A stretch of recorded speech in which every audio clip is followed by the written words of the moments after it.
just saw Many Saints of Newark, the Sopranos prequel. I thought it was great, but it's hard for me to separate whether it's my nostalgia for the show or the quality of the movie. I thought this was going to be mostly an origin story about Tony Soprano, and it was, but in a different way than I was expecting. I was into it because I was trying to oh, what hints from the show am I going to get? I don't know, standing on its own, if it would have been something great for me. The whole thing about this guy, Dickie, who's a fuck up, right. and he thinks in his head that he's doing these good things for people, and he's trying to make a difference. He's trying to help the girl. He's always trying to help everybody. He's Tony, right. He's the saint, and that's what he wants, right? Which is such bullshit because he's a murdering, he's a fucking wise guy, right. And there's definitely a parallel to Tony Soprano in the actual Sopranos where Tony always thinks that he's doing the right thing. Right. But a lot of times because you go, oh, poor Tony all the time, because that's what we're watching the Sopranos. Right. My wife looks at me like I'm nuts, but at the end of everything, poor fucking Tony. Tony's putting his best efforts into things all the time, but then he's got to murder somebody to get through with it. Anyway, they think they're being insane. I mean, yeah. The violence was surprising. I don't remember. I haven't seen the show in a while. I feel like it was just as well. It was pretty much there. Yeah. That felt on point. I felt like how similar it is to an episode of the TV show. It feels like 2 episodes of the TV show to me. Oh, I completely disagree. Yeah, it's like 2 episodes. You guys, that's how it felt for you? Oh, for me, it was not as good as a TV show. Well, it's definitely not as good. It wouldn't be my favorite episode. I just feel like the best part I of the thought show. the guy that got to play Paulie was great. I thought the guy that got to play Big Pussy was great.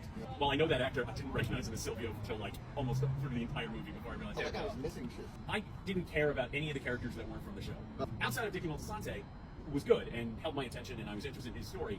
Literally everybody else, all the new characters. I wanted to see more Tony. I wanted to see more. I loved the little appearance of Carmela in the episode. That was amazing. Yeah.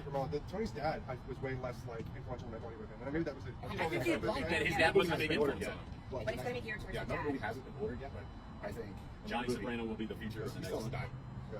Well, do we know what happens to Johnny Soprano? He gets killed. He gets killed? I would say probably an 80, just because it worked for me, and I left with a good feeling at the end of the movie. It was I don't know if it was the movie we needed or wanted, but it was nice to have.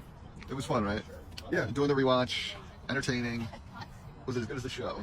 I mean, that's not fair, right? But it gives you extra, right? It gives you a little bit more. It gives you some more into Tony Soprano and the dynamic with his uncle and his mother, and this figure that stood out to him in his life, and that basically created his leadership, kind of the whole Pinky thing at the end. That's nice. You like that? I think that's the only thing that was it. Because if that didn't happen, you'd go, what the fuck?